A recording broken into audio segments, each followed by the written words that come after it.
Hey guys, Austin here, and this video is brought to you by my undying support of Amira Abez and Claudius Harsh. The first thing I will do is rant about the tour challenge because that slam drove me insane. First and foremost, what was that with Team Dunstone in the final?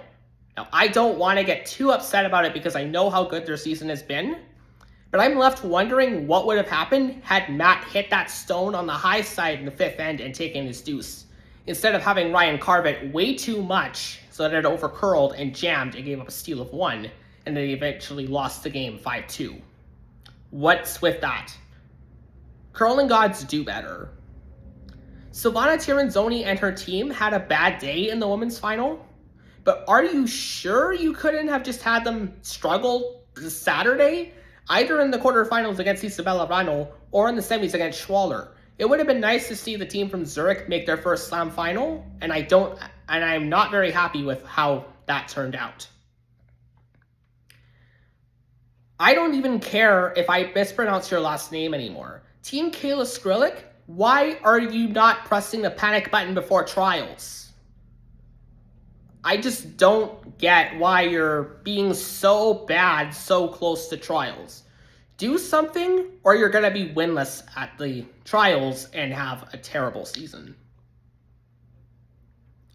The last big problem that I have is John Epping blowing a chance to make a final yet again. He did it at the points bet, and he did it in the 8th end of the semifinal against Matt Dunstone. Tanner and Jake deserve a lot better than this. With that out of the way, the Olympic pretrials is currently underway in Wolfville, Nova Scotia, and it may be a bit of a late preview, but I still have a lot of important things to say. First, on the men's side, as things stand currently, we have 2 teams that are undefeated. Team Scott Howard and Team Jordan McDonald, the latter of which I'm not surprised about at all.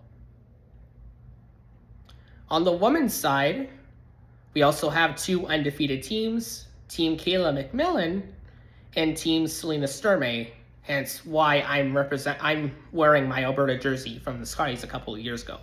Well, technically last year, but you know how people say things these days. The biggest story right now is, of course, that Team Krista Scharf has started 0-2, which is surprising in a way because of their track record qualifying at 3 of the last 4 pre-trials and getting a final berth to the trials. But still not surprising with the fact that traditionally they still don't play a lot of curling before big events, and I feel like that has something to do with their lackluster start. And they're at risk of going 0-3 because, as I speak, they're currently facing Team Danielle Inglis. It's pretty funny that we're this close to Halloween because we have the scary, scary week of Greg Owasco ice.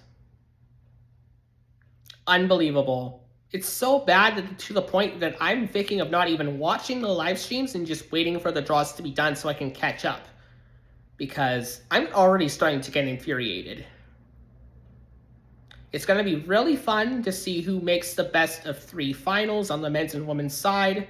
Hopefully it's not Menard versus Howard on the men's side. I need the next gen guys to do so. At least one next gen team in the best of 3 would be amazing. Women's side, anything can happen if Team Scharf continues losing. I hope to be back on Friday with a round-robin recap and previewing the best of 3 finals. Enjoy the curling, everybody.